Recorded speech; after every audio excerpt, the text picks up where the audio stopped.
Good afternoon, or I should say evening. It's what day is it? Today is June 30th, or is it July 1st? No, it's July 1st. July 1st. That means we've gone through half a year. It's been great half a year it's been, Ken. Oh, fantastic year. Let's see where Johnny Boy is. Let's see. Push it back a little. We're testing out a new set. This is like this is our new set. This is for Beverages with Brett and Ken, and I've got my Caneswear shirt on like usual, and Ken is repping Sebastian for a good reason. Bring on Sebastian! Gentlemen, how are you? We are well. How are you? Fantastic, John. How are you today? Cheers. Cheers. Cheers. So we have Beverages of Brett and Ken and today, and as we know, the show revolves around Cane sports, but of course, we like to bring our favorite beverage. What do you got today, John? Well, it's an orange cup, Orange UN Sports Hall of Fame cup with a nice cold Bud Light. Sounds good. Sounds good. I've got our 5-time national championship rocks glass. Ooh, Everybody see that? And it's got, as a matter of fact, 83, 87, 89, 91, and 2001. You know what those mean, right, John? all five. Exactly. Should have 2002 as well. 2002. Probably could have 2000 also, right? Yes, and possibly 86 and 86 for sure. 88, Exactly. 90.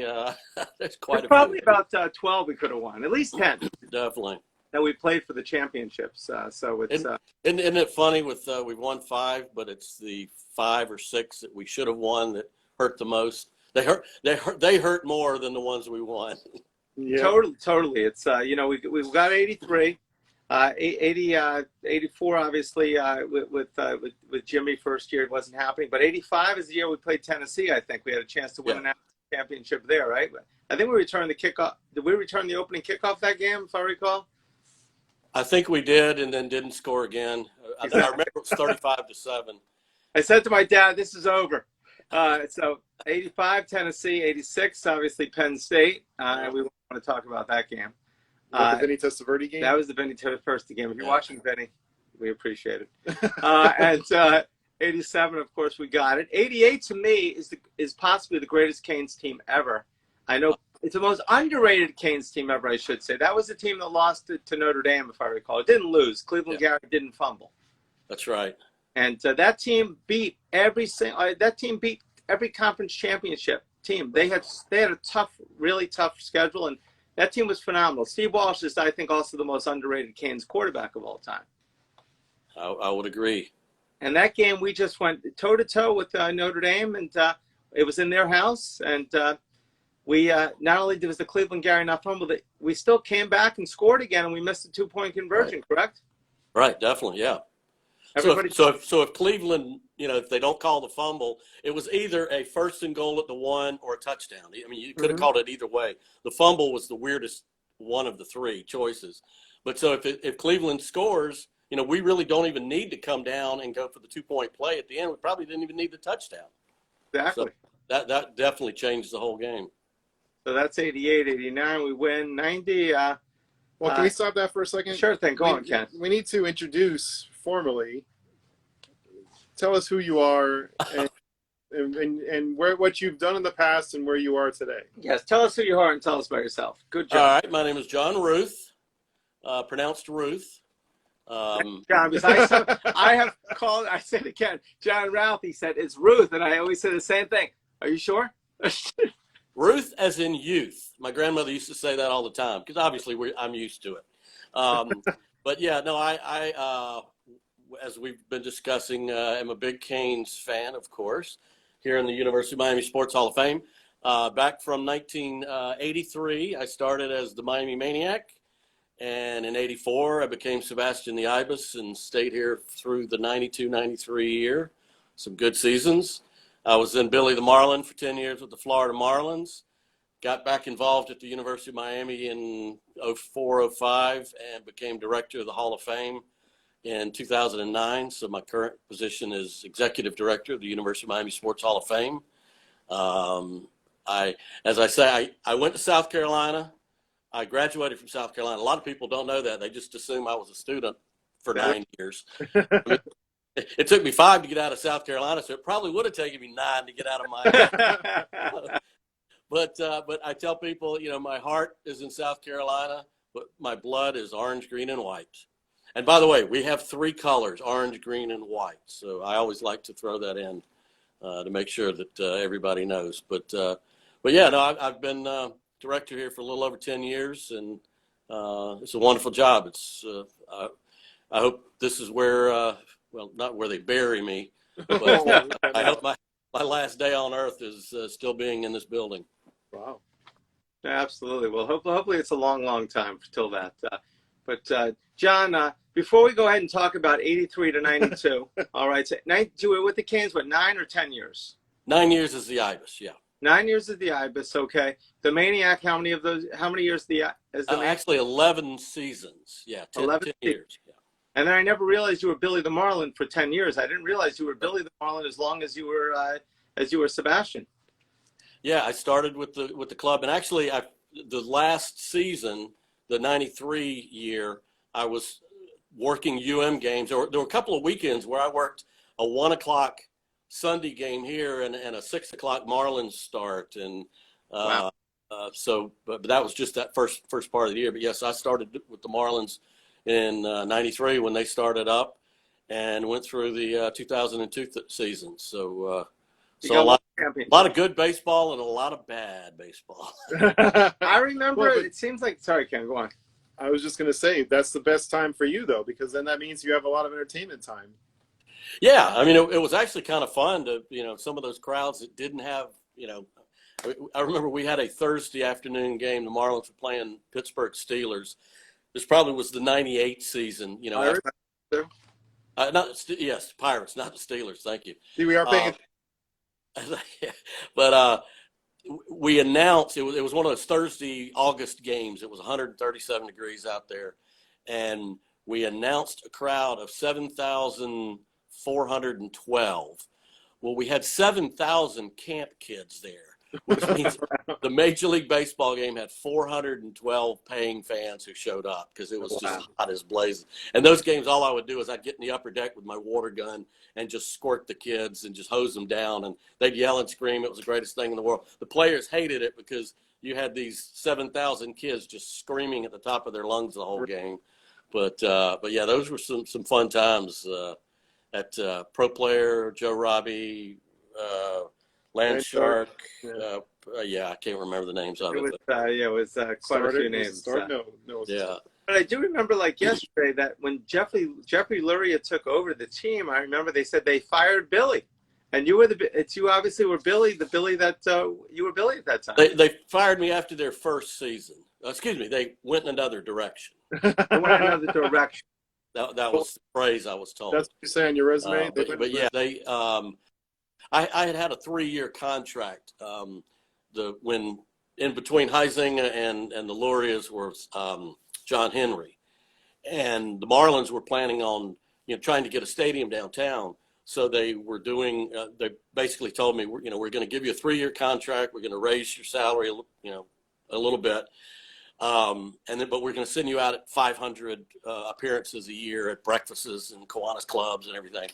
And on opening day that year, Governor Bush said we were going for a penny tax or $1 tax on all cruise passengers. And on opening day, the governor said, no, we're not going to do that. So I had this 3-year deal, which I wasn't making Philly Fanatic money, but it was, it was decent salary.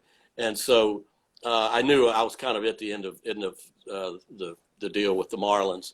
But the funny thing is, and I will put my hand on a Bible and swear that I said this, when I met with David Sampson, after I was told they were going in another direction, I said, David, I just want 1 more year. I'll take a 50% pay cut. Whatever you want. I just want to be on that mound next year when we win the World Series, and I'll give you the biggest hug in the world. Nah, well, they didn't renew the contract, and damned if they didn't go and win the World Series. Oh, boy. So I predicted it, but I wasn't out there. Yeah.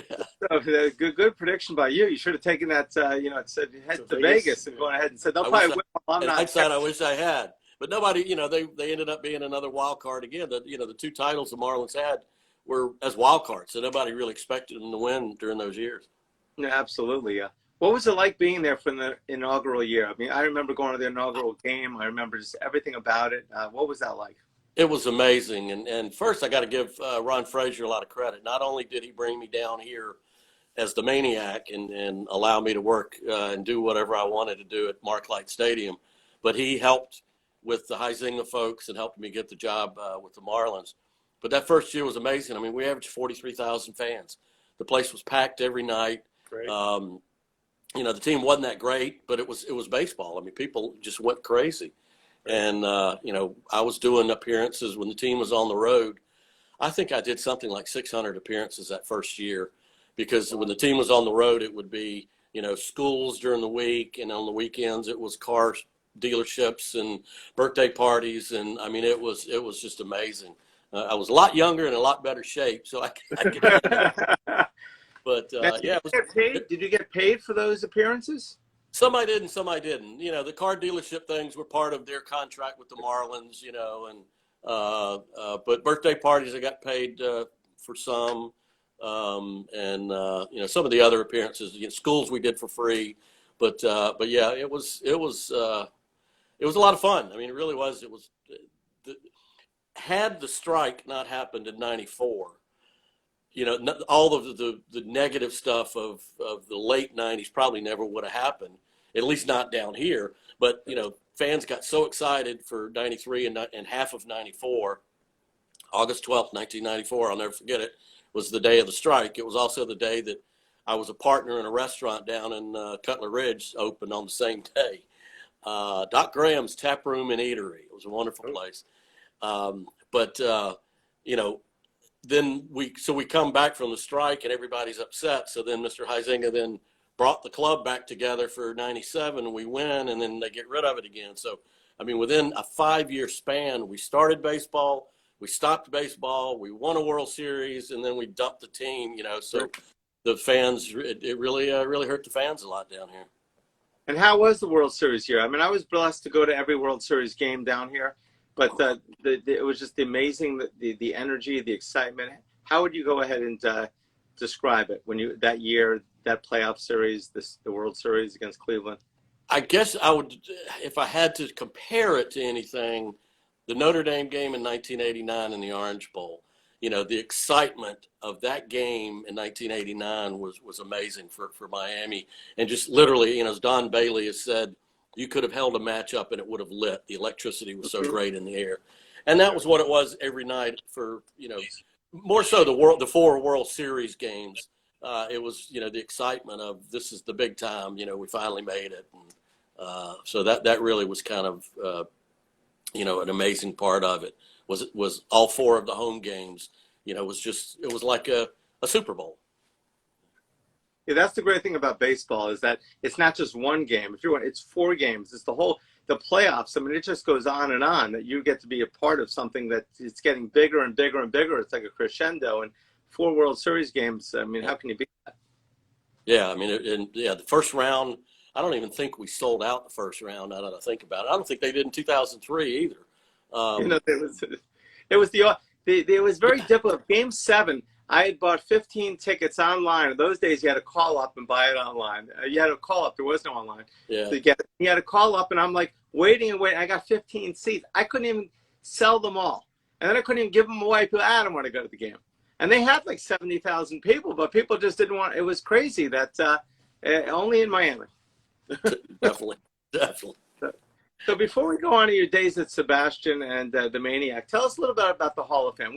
Ken and I, Canesboro, we sponsored a lot of events. We sponsored the University of Miami Sports Hall of Fame. For those of you that don't know it, is an amazing organization, amazing group. We've do so many things. The banquet, which has been phenomenal. I've been going for several years. The bowling tournament, which we sponsored. There's a fishing tournament. There's just so much to do. Why don't you tell us a little bit about it, John? Yeah, well, we appreciate Canesboro being a sponsor for 3 years running now of the bowling tournament, which we hope will again be held in next February. The building here, we're a 5,000 square foot building, which is right next to the Hecht Center, was built in the 80s. The Hall of Fame committee is actually a nonprofit. We're a 501c3. So even though obviously everything we do benefits the University of Miami athletic department and the university, we are actually a separate entity. So our committee, which we have a volunteer committee of about 40 people, 20 board members and another 20, 25 who come and go for different events, as well as come to the meetings and help out. So we run the facility, and we have the 4 events, which are where we raise our money. I mean, obviously, the banquet is what we are here for. We induct the best student athletes at the University of Miami. We currently have, I think, 334 inducted. We are hoping the class of 2020 will go in the fall. We have 8 more that will be inducted. But obviously, with the pandemic and all, nobody really knows exactly what's going to happen in the fall. So we have postponed the banquet. Our fishing tournament, which is our biggest fundraiser of the year, was supposed to be in May. That's been postponed until next May as well.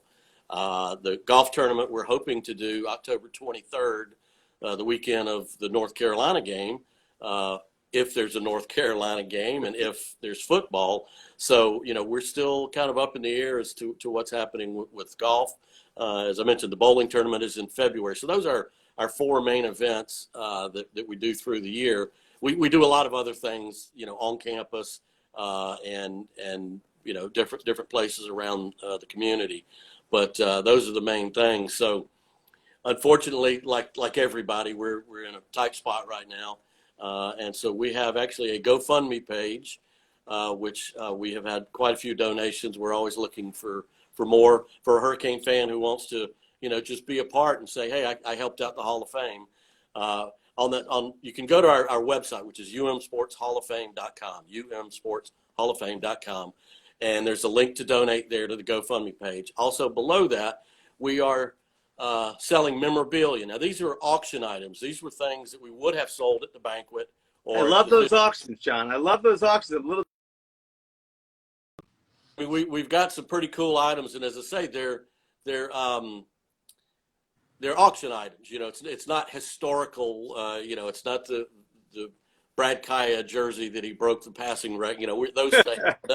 It's things that we have collected. Frank Gore autographed pictures.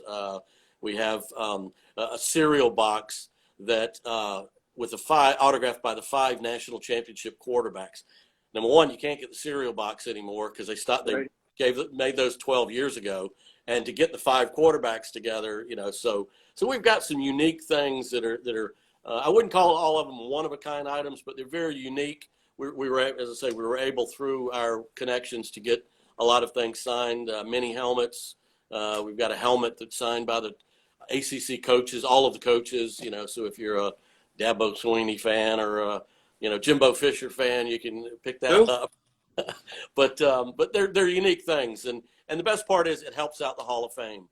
Once this is all over with, we are here free of charge to the public, and so we this is how we're trying to raise some money and we also want to move the Hall of Fame into the future if we're fortunate enough.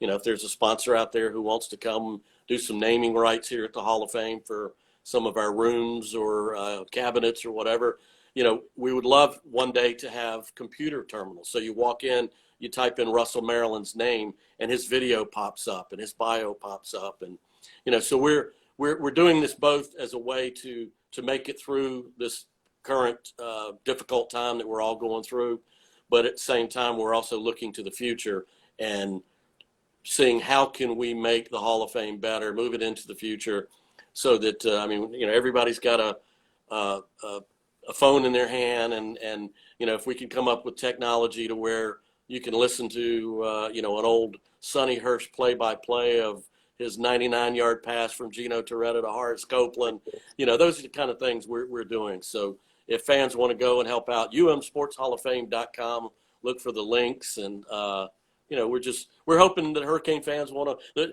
With the memorabilia, it's a way to kind of get your own piece of Hurricane history. And with the donations, it's a way just to help out the Hall of Fame and help the university. And, the university has been very generous to us. But as I say, we are a nonprofit, so we kind of do this on our own.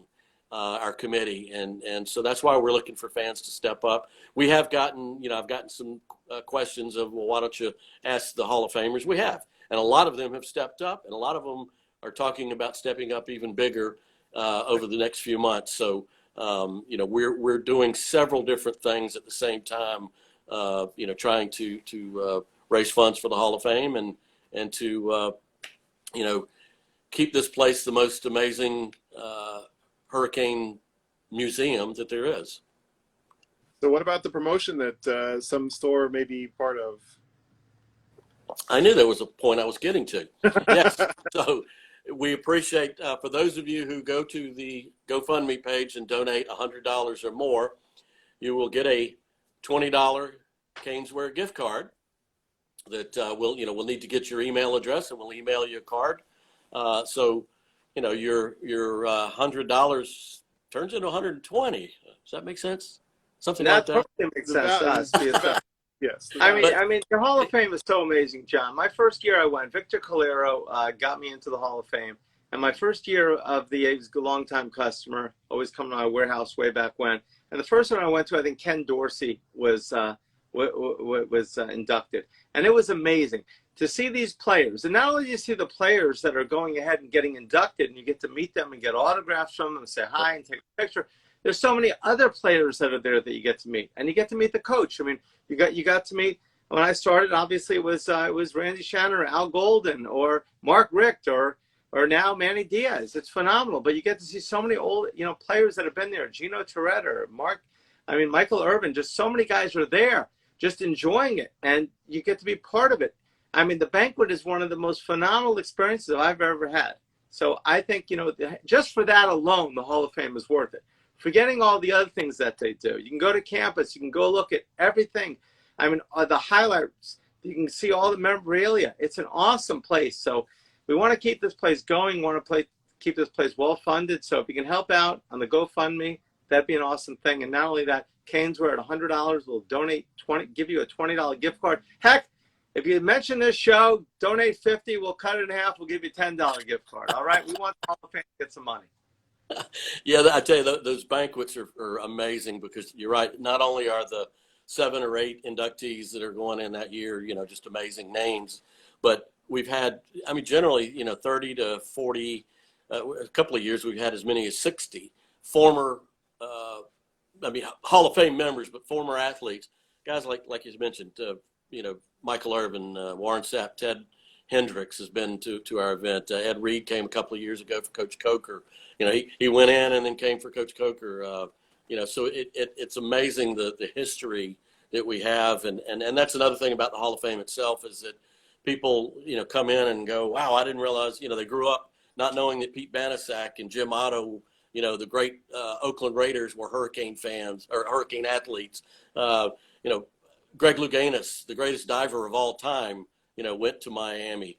Rick Barry, one of the top 50 NBA players of all time, and that's the cool thing when you see people who were in school with some of those legends walk around and go, yeah, I remember, I used to see him at the student union. And, so there's so much history here. I mean, we literally have a bronzed football and the trophy that was given to the very first football game in September of 1926.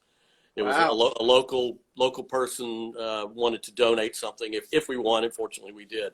We have a pennant that was on the wall of a woman. I just love her name. Miss Ruby Falligant. What a great name. The first year, she was a freshman in 1926-27. It was on her wall.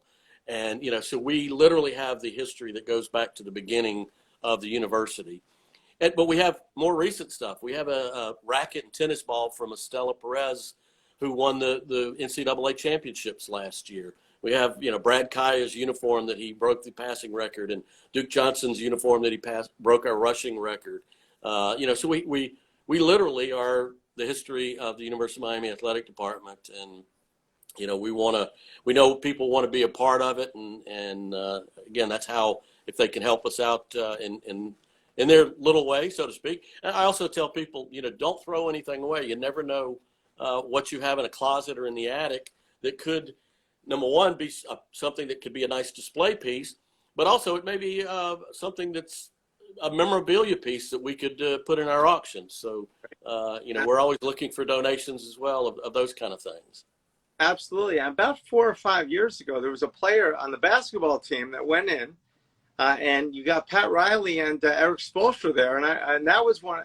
I remember that was during the Heat championship run. I think it was James Jones, and it was phenomenal. Yeah. It was taking pictures with Pat Riley and Eric Spoelstra. It was just a great experience, an added bonus. Yeah, definitely. Yeah, James Jones had he was still with the Heat at the time during those that run. So, and you never know, who's going to come as a guest of one of the inductees. So every year there are a few people that surprise us too that we don't know are going to be there, and so that makes the banquet an interesting time. Absolutely. So let's go back to, so how did you end up at the University of Miami? I know Ron Frazier, the Maniac. Tell us a little bit about that. Well, I was cocky at South Carolina. I mean, not just cocky, but I was the character cocky. Yeah, somebody once asked me to open up, Brett, can we open up a Coxware in South Carolina? I said, we'll stick with the Canes. Yeah, it was, I grew up, I'm born and raised in Columbia, South Carolina, and so it was, I always wanted to be a third baseman or a starting receiver. But hey, I got on the field wearing fur and tights, so it was just kind of, but it was something I did for fun. But fortunately for me, I was good enough at it that as we had a baseball regional many years ago. I won't tell you how many, but the director of the NCAA championships happened to come down to our regional and saw me working the crowd, and I did some stuff on the field between games. And so when South Carolina won the regional, he said, why don't you bring that guy out to Omaha? So Cocky went out to Omaha and performed. I did the 4 South Carolina games. And so I was able to get to meet, some of the other people. And so I met some of the Miami folks. And the next year, 1982, Miami actually came up to Columbia for a 4-game series. And Rick Remmert, who is the director now of the University of Miami's athletic department's alumni programs. Rick was great customer. Rick was the marketing director for the baseball program and Coach Frazier. And he spent the whole weekend chasing me down. And fortunately, on Sunday, there was a storm. And the only seat, I went in the press box to sit down, and the only seat, I've been avoiding him all weekend long. Spent a lot of time with the Sugar Canes, but avoiding Rick the whole weekend. And the only seat available was right next to Rick Remmert. He goes, hey, what are you doing? Let's talk. So I actually flew down and auditioned as the Maniac for the Florida State Series in May, the next month. So I got a chance to come to Miami, see what it was like down here. I worked the game as the Maniac, first time I'd ever been in the costume. And then go back to Omaha again, that year in June. South Carolina's eliminated early, but Coach Frazier and Coach Raines, the South Carolina coach, had gotten the NCAA to make Cocky the official mascot of the series. So I spent the 1982, I just told you how long ago it was, the 1982 College World Series as the official mascot. So when South Carolina left, well, I hung out with some of the Miami guys, so I hung out with them in Omaha. They win the World Series. I celebrated with them. And so Rick contacted me in the fall, and they said, hey, we want you to come down and be the Maniac. 6 months in Miami for free? Why not, And 6 months, I got back to South Carolina after the first year, and my girlfriend broke up with me, and I called him and said, hey, can I come back down next year? And so, what I thought was going to be 6 months, Coach Frazier had explained it to me that, I'd come down, I'd work a little bit, the exposure that I would get down here, maybe a minor league team or maybe even a major league team might pick me up and hire me. And what I thought was going to be 6 months has turned into, almost 40 years because I never wanted to leave the place. And, so I was fortunate enough to start out as the Maniac. And then when Coach Snellenberger left, Coach Frazier went to Sam Jankovic and said, look, you got this guy here, we're paying him to do baseball. Why not have him do football? And so my first game was Jimmy Johnson's first game as the Ibis. And it's a great story. We go up to the Meadowlands in New Jersey. And I never worked a football game for Miami, so I didn't know what to do. So I knew the equipment guys, and I just said, can I dress in the locker room? because, I mean, we're in New Jersey. I don't know what to do. And so sure enough, equipment guy set me up in the corner, and I'm kind of sitting there, and Coach Johnson's walking around, and he's firing everybody up, hitting guys on the shoulder pads. And he comes to me and he goes, "Who are you?" And, I'm sitting there half in costume with, tights and fur. And I just go, "Hey, Coach, I'm John. I'm your mascot." And he goes, "The mascot changes in the locker room?" And I went, "Yes, sir. It's a tradition at Miami." And he went, "All right, whatever." Well, I started the tradition right then and there. That was the first time I dressed in the locker room, and the tradition started for the next 9 years that I, so I consider myself part of the team. And I think that was one of the things that, excuse me, that helped the popularity of Sebastian. The Maniac, really, most people don't know this, was really more popular than Sebastian during the majority of the 80s. In fact, when we brought back basketball, the Maniac was the official mascot for the first 4 or 5 years because of the exposure. Because not only after, my 2 years as cocky, but the NCAA hired the Maniac for the next 9 years. I actually did 11 years as the official mascot for the College World Series. So every summer, the Maniac was getting 2 weeks worth of national publicity because the Hurricanes were in the World Series pretty much every year. And so it was but for Sebastian to gain his popularity, a lot of it was due to the fact I dressed in the locker room. I mean, I lived on campus, got to see the guys, partied with them, Thursday nights at the Rat, things like that. But the fact that they knew me, so when Michael Irvin would score a touchdown, I mean, it wasn't the Bird. I mean, it was the Bird, but it was John he was high-fiving. He knew me. And same thing, as some of the other guys. So they would play around with me. I mean, not during the game, but, prior to the game. And so it helped with Sebastian's popularity that over the years, people saw that the football players were having just as much fun, with the character as everybody else, that were watching him. And talk about, I'll just tell a quick story. What I think really made the Ibis was that Notre Dame game in '89. And Notre Dame didn't bring their band down. So at the end of halftime, I mean, we're up, I think it was 14-7 at halftime or 14-3. 1 versus 2. The place is just packed, going crazy. Nobody left their seats at halftime.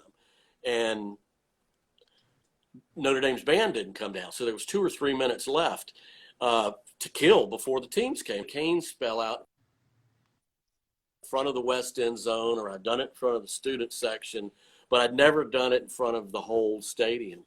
And so I walked out in the middle of the field, and I just started, and you hear this, it's picking up around the stadium, and my whole family was down from South Carolina. My father had his video camera the whole time. I've seen the video. It's awesome because you see Sebastian out in the middle of the field, and it's, the place just went crazy. And you see Sebastian go, yes, because the entire stadium did it. It was the first time. And I knew we've got a tradition that this, it still gives me chills thinking about it because it was that game was just so amazing. And so that's really the moment I think that the Ibis surpassed the Maniac, at least during the 80s, as, okay, this is the character that's going to represent the University of Miami. Now, the Maniac's still an amazing character for baseball, but the Ibis, I think that really took it up a notch.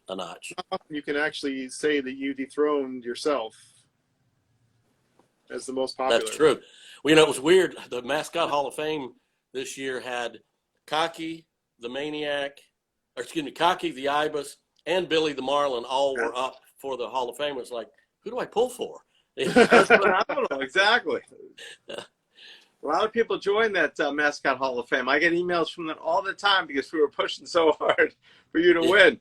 So you went ahead and you got Jimmy Johnson. You got your tradition. Does the Ibis still go ahead and change the locker room, do you think? I don't believe so. I think they now have a cheerleader locker room that they all dress in. And but I'm not sure. I haven't been privy to going into their locker rooms. But, I mean, back in the Orange Bowl days, at first, the cheerleaders just kind of showed up on the field in uniform and all that. And they did. I remember in the 90s, they did have a locker room that was somewhere on the north side. But yeah, I was. I mean, I literally. I mean, it was really kind of cool because there were a couple of times that, Coach Johnson would walk by and I'd be standing in a bird costume, and he's all tough and he just kind of look at me like, oh, like what do I do with this? He'd pull on the beak a little bit or so. But I mean, he that was another thing was that he allowed me the opportunity to be able to be a part of the team, and that really helped develop the character over the years. Awesome. Which championship for football was the first one you were involved with? The 87. 87. Yeah, because like I said, I didn't start until after Coach Snellenberger left doing the Ibis. We had actually tried to work it out for me to do the 83 season, but it for whatever reason it didn't work out. And so 87.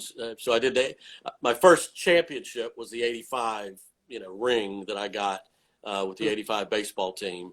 And then, but as far as football, the 87 with Jimmy Johnson. And of course, I mean, I love the video of, they show Coach Johnson being carried across the field, and right behind you see the Ibis, on top of one of the cheerleaders' shoulders. So that's an iconic moment that, and it was just, I was as elated as Coach Johnson was. How many rings do you have? Well, unfortunately, I don't have any. I had someone break into my house and, I've got I take it back. I do have the 87 ring because we had a reunion the weekend before someone broke into my house. Oh, wow. And I had accidentally left it in my car. So I have that ring, and then I have my Marlins World Series ring. But, how many did you earn? How many rings did you earn? Were you a part of championship teams between the Canes and the Marlins? Well, the 85 UM baseball, 87, 89, and 91 football, and the 97 Marlins. And, wow. I mean, I had other rings. I was allowed to purchase the 83 ring. So I had the set of the original four. And, of course, I had a ring from South Carolina. They gave us a ring for going to the World Series 2 years in a row.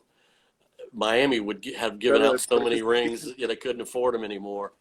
But so you got four or five rings that you earned that you don't have. Four rings, yeah. And what? And Coach Key owned 5 or something like that. Was he the only one with 5? I think it was. I think it was. Yeah, I mean Kehoe. I think there was. Well, of course, Myrna Schneider, the coach's secretary. She was around for 37 years. She had all 5. But yeah, there was only a handful of people that had all 5 football championship rings. That would be a good. Nobody's got all 9 championship rings between the Canes and the baseball. No, I mean not from 80. Yeah, from 82. I mean, you're only talking 20 years. Dave Scott may be close because Dave Scott was an assistant coach for the 82 team. He was not an assistant coach for 85, but he was working in the athletic. Actually, he was with the football program, I believe, then. So yeah, he might be one of the few people that has has all 9. That's a good question. Reach out to Dave Scott. So, Yeah. so John, what the most famous moment that you had as the either Sebastian, the Ibis, or the Maniac was probably when you were detained, right? Was that probably there's those pictures and everything like that? I mean, the combination, either that or the Maniac wedding, as far as... The Maniac wedding, that story is phenomenal as well. You want to share that? Yeah. It was 1985, and there was a festival on campus called Carnegie Gras, and it was kind of during Mardi Gras, and it was Carney is a carnival. And so all the students had little booths set up. And so I went with one of the pitchers, Kevin Ryan, and his girlfriend, and she had a friend who was my date. It was after a game, so it was, 11 o'clock on a Saturday night. Might have been an adult beverage or two involved. And this fraternity had a booth where you paid $1, and back then they had the old Polaroid cameras. And so you got a photo, but it wasn't just a regular photo. The girl dressed up as the groom and the guy dressed up as the bride. And so now, well, there are four of us, so I'm dressed up as a bridesmaid, with a little veil holding flowers.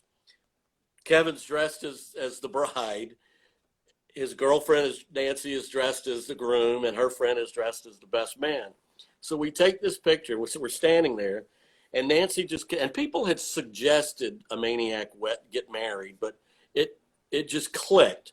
We're standing there, and I'm feeling a little silly holding the flowers in a veil.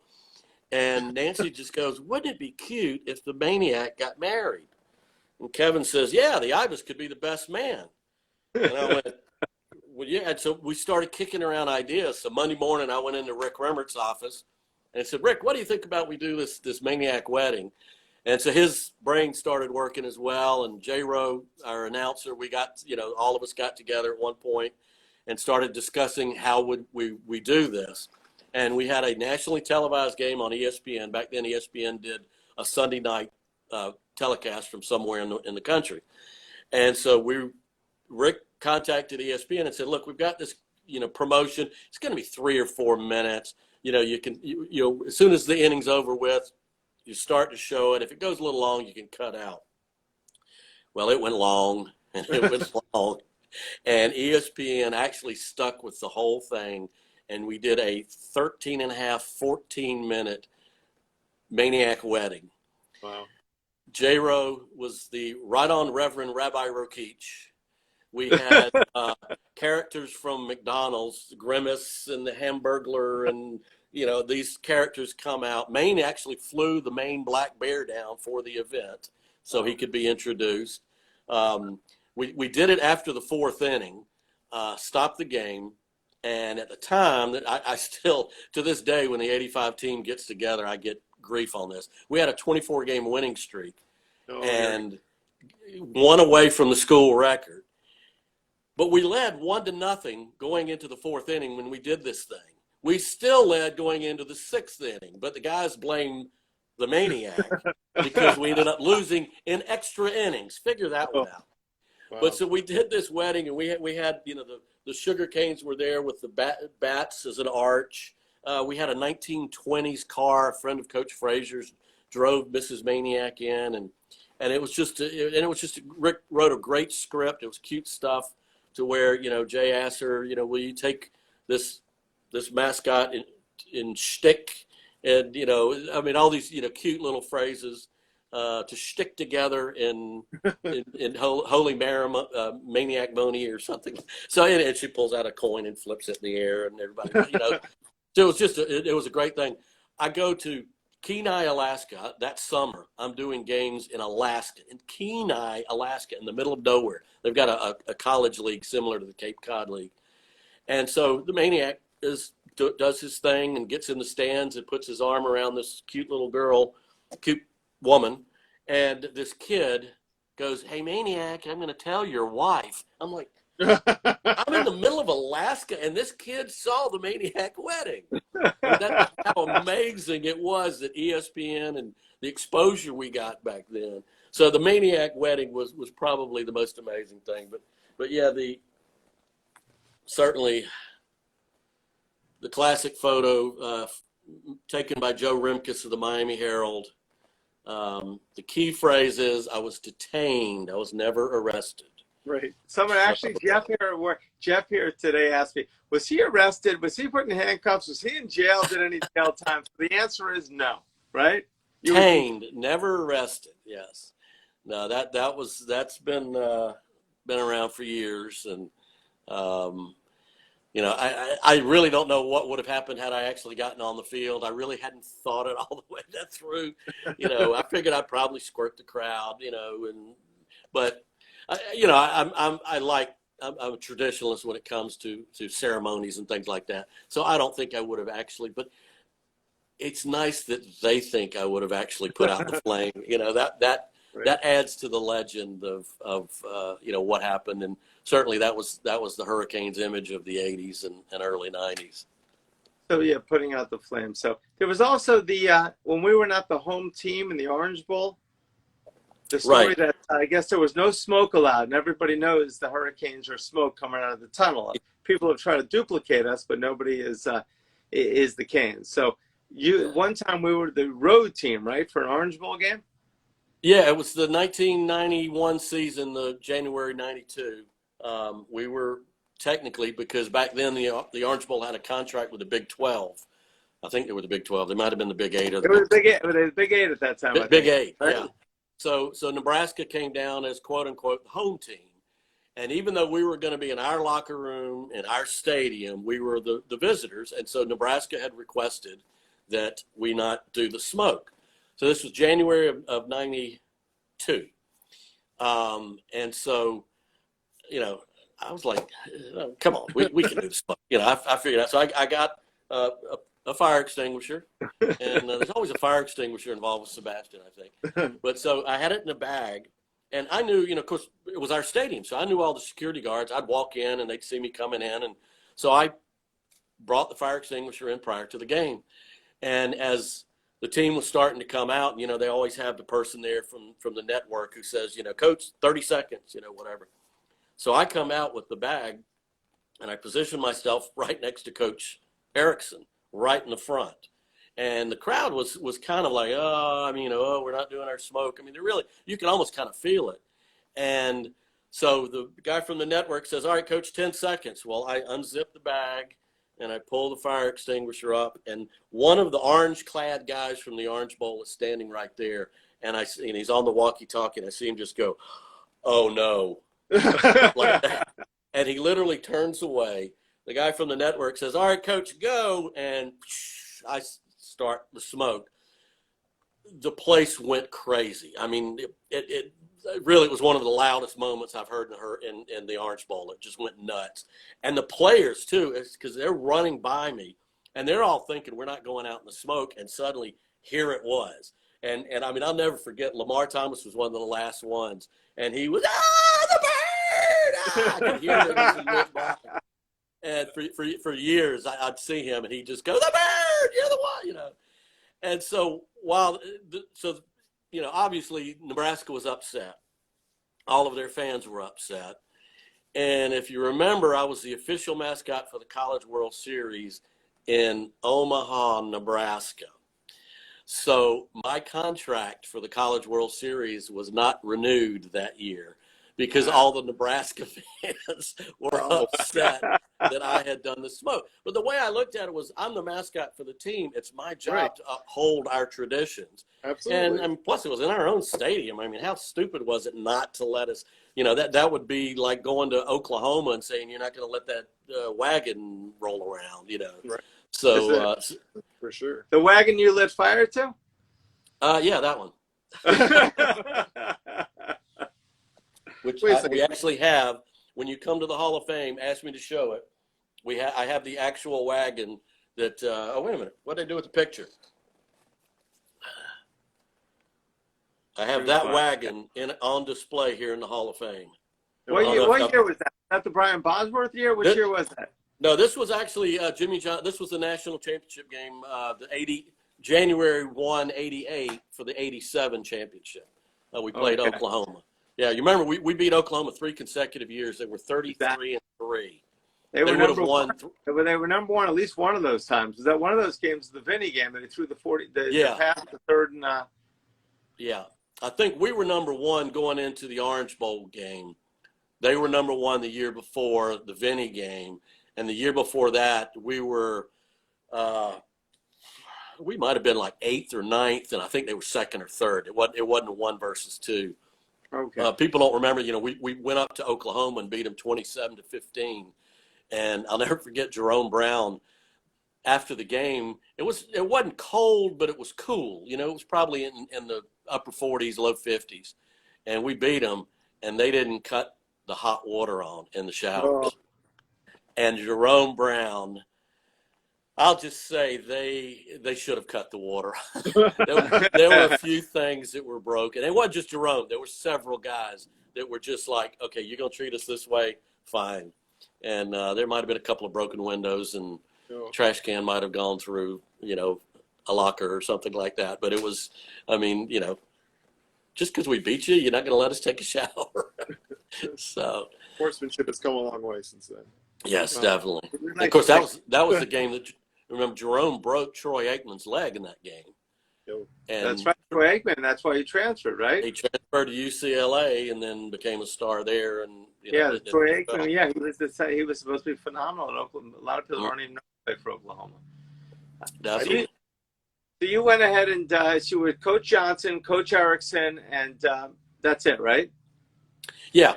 I think I was the mascot for the first 51 games of the streak.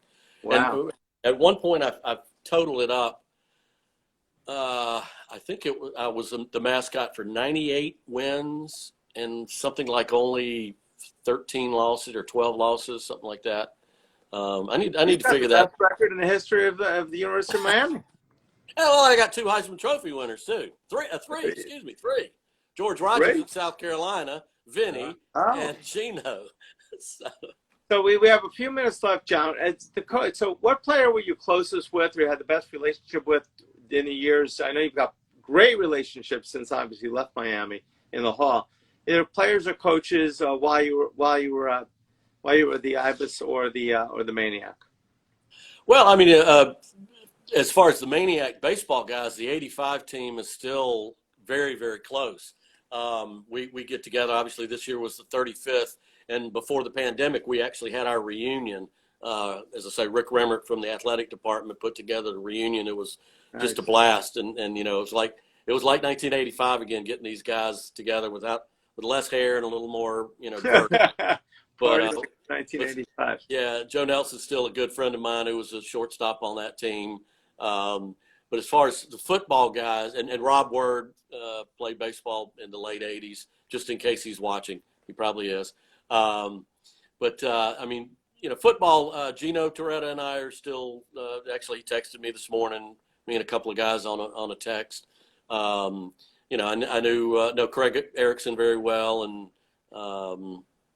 I run into a lot of the guys just, around town. And then it's like, hey, let's go out and, have a good time. So, but yeah, it's, I don't know. I'm trying to think who else I might throw into the conversation, but it's fun just to, to look back and when they do the reunions and the athletic department, Rick has done a wonderful job in the athletic department reunions, and to, the guys come back and it's like 30 years ago, 40 years ago, these guys just come back and have a great time. And so that's kind of the fun part about this job is that even though the Hall of Fame may not be part of, actually putting on the reunions, the guys who want to come in, take a look, look through the media guides and the yearbooks. I've got a box of photos that years ago we acquired. And so the guys will flip through them and, hey, look at you, remember this play? And, so it's just great to get together with some of those guys. And I mean, they're still ribbing each other like they're 18-year-old kids, freshmen just coming here and for the first time. But it really is a family. And that's one thing I like, when people talk about Miami. I mean, once a Cane, always a Cane. And you may not have been here for 40 years, but when you come back, you're welcomed with open arms. And that's what's great about it. And, if I can be a little part of helping people remember the great memories we had here and the championships. And I always like to say, too, you can't tell where you're going until you know where you've been. And that's why you got to come in and see the championships. You got to come in and see the great athletes that we've had here, to know that there's that much more on the horizon. We're going to have some great years coming up. And when you come in here and you look around and it's like, it can give you chills about, some of the things that we've accomplished and some of the things, the places we're going to go. And it's not just football. It's every sport. As I mentioned, Greg Louganis, the greatest diver of all time.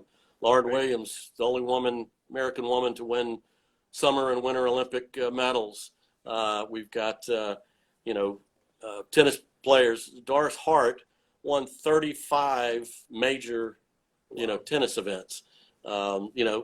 so there's just an amazing history that goes all the way back, and so hopefully people, as we mentioned earlier, can help us out a little bit, to go into the GoFundMe page, get you a Caneswear gift certificate for a donation of $100 or more, or 50, we'll figure it out. But 50%. Absolutely. So John Routh is our guest today. Phenomenal. The legendary Ibis, the legendary Maniac, and the amazing Billy the Marlin. Also the executive director of the Sports Hall of Fame. Sports Hall of Fame, like everybody else, has obviously suffered a little bit by not having events. Banquet was either delayed or canceled, other tournaments. So if you go to their GoFundMe page and you donate $100, Caneswear will give you a $20 gift certificate. You donate $50, we'll give you a $10 gift certificate to our store. And I'd love to help them out. And when we get back rolling, to go by, see John, visit John, talk Canes football, and you'll probably see some athletes there as well. And the memorabilia is amazing. You got anything to add, Ken? Nope, I think we're good for now. But you have so many stories. We could probably have part 2, 3, 4, 5, 6. So well, we have time. So right. hopefully the hall will be open this fall. But if not, folks can go to umsportshalloffame.com, look for the links to help us out, and we'd appreciate it. And I've got a lot more stories for part 2. Excellent. All right, John, we'll take it for part 2. Folks, thank you very much for joining Beverages with Brett and Ken. Brett's had too much of the beverages. And John, thank you for joining us. And Ken, you got a salute with your drink? Absolutely. Take a sip Cheers. for Tamika. All right. Brett, all Ken, right, thank you guys. All right, guys. John, thank you so much for all you do. Thank you, everybody, for tuning in. We'll talk to you soon. And let's give it to you. Let's all give it to you. Go Canes. All right, go Canes. We'll see you soon. All right, take care. Take care.